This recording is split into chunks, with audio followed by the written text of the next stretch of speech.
Cabin Mate 24 hours study hall and work space mobile app download చేసుకుని ఇప్పుడే మీ cabin book చేసుకోండి. మీరు ఈ పుడిచెర్ల గ్రామంకి మీరు ఇక్కడ మనకి ఇన్ని ఊర్లు ఉంటే ఇన్ని జిల్లాలు ఉంటే మీ దగ్గరికి నేను ఎందుకు వచ్చానంటే మేబీ ఇది మనసుని బలంగా లాగింది అనుకుంటున్నాను ఇక్కడికి. అంటే ఇది ఈ రోజున ఫామ్ పాండ్స్కి సంబంధించి సమగ్ర కొంచెం మీకు వివరించి, అంటే మీకు చాలామంది మీరు సినిమా ఓజీ అంటున్నారు కానీ అంటే మీరు సినిమాలకు వెళ్తారు, హుషారుగా ఉంటారు, కానీ నీళ్ళు లేకపోతే మీరే సినిమాలకు వెళ్తారా? అందుకని ఎప్పుడేనంటే మంచి అభివృద్ధి ఉండాలి, రోడ్లు కావాలి, మనకి ఇరిగేషన్ ప్రాజెక్ట్స్ ఉండాలి, పంట నేల పచ్చగా ఉండాలి, ఇవన్నీ కోరుకోవటం. దాంట్లో మొదటిది నీటిని సంరక్షించుకోవడం. మనకి రాయలసీమ నేల నీటికి చాలా ఇబ్బంది పడేది. వస్తే భారీ వర్షం వస్తే, కానీ నిల్వ చేసుకునే సౌకర్యం లేదు మనకి. ఈ నిల్వ చేసుకునే సౌకర్యం మీరు ఊహించండి, 1,55,000 నీటి కుంటలు, 1,55,000 నీటి కుంటలు కానీ మనం ఈ రోజున మన టార్గెట్, ఇది ఒకటే టార్గెట్ పెట్టాను. నేను మే నెలలోపు అయిపోవాలని చెప్పి నేను శశిభూషణ్ గారికి కానీ మన కృష్ణతేజ గారికి అని చెప్పాను, మే లోపు అయిపోవాలి. ఎందుకంటే వర్షాలు రాగానే నీటి కుంటలు నిండాలి. అంటే 1,55,000 పాండ్లు కనుక నీటి కుంటలు కనుక నిండితే మనకి ప్రకాశం బ్యారేజ్లో 3 TMCల నీళ్లు. అలాంటిది మనకి 1,55,000 పాండ్లు నీటి కుంటలు కనుక నిండితే 1 TMC వచ్చేస్తుంది. అందుకని మనకి పెద్ద ప్రాజెక్టులు వచ్చే వరకు నా నమ్మకం ఏంటంటే, కృష్ణదేవరాయలు గారు ఇక్కడ ఎప్పుడు మన తటాకాల మీద వ్యవసాయం చేసిన పద్ధతి. మనం ఏం కొత్తగా చేయట్లా, మర్చిపోయిన దాన్ని కృష్ణదేవరాయలు గారు చేసింది.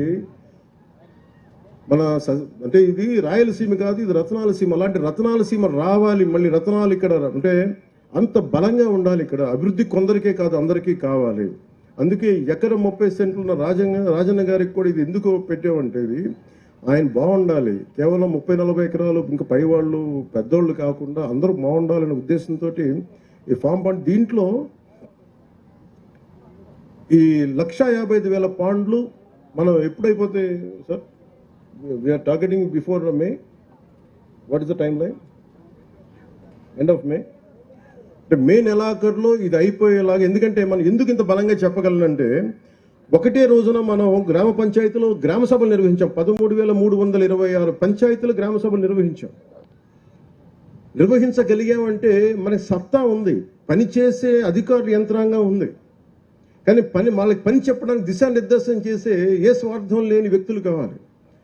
ఇది రాష్ట్రం బాగుండాలని గౌరవ ముఖ్యమంత్రి చంద్రబాబు నాయుడు గారు ఎలా కోరుకుంటారో, నేను కూడా వారి అనుభవాన్ని మనం ప్రేరణగా తీసుకొని నేను కూడా దాన్ని నేను తీసుకున్న ఈ శాఖల్ని చాలా బలంగా చేయాలనే ఒకటే రోజున 13,326 గ్రామ పంచాయతీలు గ్రామ సభలు నిర్వహించి అభివృద్ధి కోసం చేపట్టాల్సిన పనుల జాబితాను రూపొందించడం ద్వారా మనం ఈ ప్రపంచాన్ని మన ఒక గొప్ప బలమైన సందేశం ఇచ్చింది. ప్రపంచ రికార్డు కావచ్చు, ఇంకోటి ఏదైనా కావచ్చు. అలాగే గ్రామాల్లో స్వాతంత్రం మరియు గణతంత్ర దినోత్సవాల సందర్భంగా, ఏదో ఇండిపెండెన్స్ డే కావచ్చు, రిపబ్లిక్ డే కావచ్చు, జెండా ఆవిష్కరణ కోసం మనం భారత్ మాత జిందాబాద్ అంటాం, కానీ 100 రూపాయలు చేతులు పెడితే దేములకు వస్తే ఒక సర్పంచ్కి, అలా మేజర్ గ్రామ పంచాయతీలు 100-250 మీరు ఊహించండి.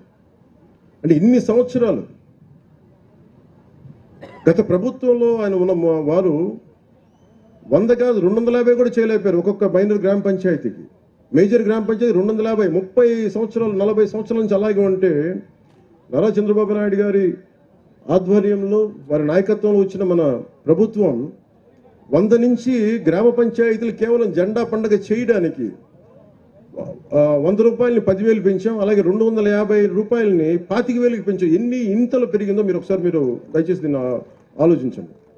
అలాగే పంచాయతీరాజ్ పరిపాలనా వ్యవస్థను మరింత సమర్థవంతంగా మార్చేందుకు DLDO divisional level development officer కానీ, MPDO, DPO, CEO, ZP, DLPO, URD వంటి క్యాడర్స్ని పునర్నిర్మాణం చేసి ప్రజలకి మరింత సమర్థవంతంగా సేవలు అందించాలనే సంకల్పంతో మంత్రివర్గం పరిపాలనా సంస్కరణను ఆమోదించింది. ఎందుకంటే మాకు పనులు జరగట్లేదు, లేదా టూ మెనీ వర్టికల్స్ అయిపోయినాయి, మాకు ఏ ఆఫీస్కి వెళ్ళాలో తిరిగి అన్నీ కలిపి ఒక దాని కింద, ఒక బిల్డింగ్ కింద రావాల్సింది, ఒక వ్యవస్థ కింద రావాల్సిందని చెప్పి మేము దాన్ని కూడా ముందుకు తీసుకెళ్తా ఉన్నాం.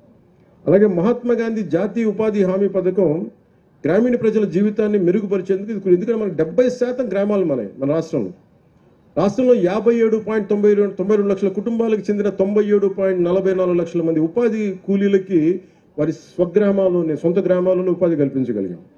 ఇప్పటి వరకు 23.52 కోట్ల పనితీలను అందించడంతో పాటు 4.27 లక్షల కుటుంబాలకి 100 రోజులు పనిచేసే అవకాశం కల్పించాం. ఈ పథకం కింద ఇప్పటి వరకు 9,597 కోట్లు ఖర్చు చేశాం. అందులో 6,009 కోట్ల కూలీల కష్టానికి వారి శ్రమకి నేరుగా అందించగా 3,588 కోట్లు మెటీరియల్ కోసం, అది కంకర కావచ్చు మిగతా వస్తువుల కోసం. ప్రజలకి ఉపాధి ఆర్థిక స్థిరత్వం కల్పించడంతో పాటు మా నారా చంద్రబాబు గారి నాయకత్వంలోని ఎన్డీఏ కూటమి ప్రభుత్వం ఎప్పుడూ ఒక ముందడిగే ఉంటుంది తప్ప వెనకడిగి వేయదు. గత ప్రభుత్వ హయాంలో 5 ఏళ్లలో 4,276 కిలోమీటర్ల సీసీ రోడ్లు నిర్మించాం. సుమన్ టీవీలో మీ పర్సనల్ అండ్ బిజినెస్ ప్రమోషన్స్ కోసం కింది నెంబర్కి కాంటాక్ట్ చేయండి.